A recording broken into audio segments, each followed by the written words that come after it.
안녕하세요, 가루씨예요. 오늘은 간단하게 담가 겉절이처럼 아작아작하고 시원한 배추김치를 소개해 드릴까 해요. 먼저 배추는 이대로 담그기는 좀 크니까 줄기 부분을 3분의 1 정도 잘라준 다음 쫙쫙쫙 손으로 갈라주세요. 그래야 이파리가 부스러지지 않게 담글 수 있어요. 심지는 딱딱하니까 잘라내 버려줄게요. 그리고 한 입에 먹기 좋게 썰어주면 되는데 잎과 줄기가 같이 들어가야 맛있어요. 줄기만 들어가면 좀 아삭하긴 한데 좀 간이 덜 배서 좀 심심하고 이파리만 먹으면 우리 툭 쳐져서 또 식감이 별로잖아요. 그러니 이렇게 우아래 줄기와 잎이 좀 같이 들어가게 썰어주는 게 포인트예요. 물론 큰 것들은 그렇게 잘라서 넣어야 되지만 안에 속잎은 그냥 넣어주셔도 돼요. 이제 배춧잎에 소금을 넣고 데쳐주시면 된답니다. 그리고 또 잘 절여진 팁을 드리자면 위에 소금을 살살 뿌려주는 거예요. 이게 소금을만 뿌리면 밑에만 좀 잘 절여지지 위에는 좀 잘 안 절여지더라고요. 단시간에 절이기 위해서는 이렇게 위에 소금을 뿌려주는 거랍니다. 이제 비닐봉지까지 덮어서 느긋하게 기다려 보도록 할까요? 그리고 가만히 놔두기보다는 중간에 한번 뒤집어 주는 게 우아래가 더 골고루 잘 절여지겠죠? 이제 1시간이 지났으니 어떻게 되는지 한번 확인해 볼까요? 이렇게 배추 줄기가 날창날창해졌으면 다 된 거랍니다. 그리고 이대로 사용하기는 많이 짜니까 2번 정도 가볍게 헹궈주도록 할게요. 배추김치는 물기를 충분히 빼주시는 게 좋아요. 이거 소금물에 절이고 나서 쓴맛 나는 갱물들이 좀 이렇게 배추에 묻어 있거든요. 그거를 씻어서 충분히 빼주셔야지 쓴맛 없이 맛있는 배추김치를 맛보실 수 있어요.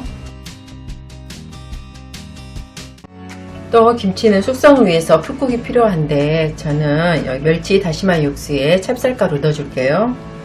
가만 놔두면 뭉칠 수 있으니까 조금 저어주셔야 돼요. 그리고 부글부글 끓어오르면 30초 정도만 저어준 뒤에 불을 끄고 식혀주세요. 요즘 나오는 배추는 단맛이 많이 부족하니까 양파, 사과, 배를 갈아서 단맛을 더해주도록 할게요. 물론 번거로우신 분들은 집에 있는 즙을 사용하셔도 괜찮아요. 이제 양념을 만들어 볼까요? 차갑게 식힌 찹쌀풀에 고춧가루 넣고 한번 가볍게 섞어 줄게요. 그 다음 여기에 액젓, 새우젓을 한번 손으로 꼭 짜준 다음에 건더기는 이렇게 비벼서 넣어주면 괜찮더라고요. 굳이 다질 필요는 없어요. 그리고 오늘의 포인트는 바로 이 진젓이에요. 진젓이 부추김치와 배추김치에 조금씩만 들어가면 아주 감칠맛이 좋아져서 아주 맛있는 김치가 된답니다.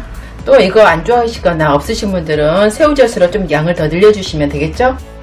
그리고 또 번거롭더라도 재료들을 이렇게 순차적으로 넣고 섞어주는 게 중요해요. 그래야지 재료들이 각자 맛있게 어우러져서 훨씬 더 맛있는 김치가 된답니다. 그리고 은은한 단맛을 더해주기 위해서 갈아 놓은 과일들, 또 이것만으로는 배추의 단맛을 좀 채우기는 부족해요. 그래서 설탕을 살짝만 넣어주도록 할게요. 그 다음 김치 양념에 꼭 빠지지 않는 다진 마늘과 다진 생강. 이제 여기에 물기를 뺀 배추를 넣고 잘 섞어주세요. 저는 추석에 꼭 이 김치를 하고 지나가요. 비싸서 좀 안 할까 하는데 다른 김치가 다 있더라도 꼭 느끼함을 또 잡아주고 또 신선하고 아삭한 맛에 이걸 또 찾더라고요. 그 다음 여기에 부추만 넣고 한번 잘 섞어주시면 된답니다. 그리고 또 부추는 넣고 살랑살랑 섞어주는 게 좋아요. 이렇게 부추는 또 팍팍 섞어버리면 푸내 날 수 있으니까 살살 섞어서 묻혀주세요.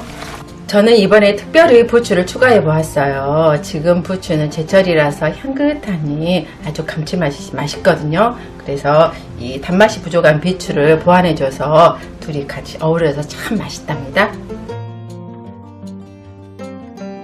마무리로 통깨만 뿌려 냉장고에 보관해 주시면 된답니다. 이렇게 완성된 김치는 바로 먹어도 우리 칼국수 겉절이처럼 맛있고 또 익으면 익을수록 또 맛있는 맛이 우러나오니 취향껏 선택해서 드셔요. 여러분도 아삭아삭한 배추김치 맛있게 해서 드시고 오늘도 내일도 힘내세요.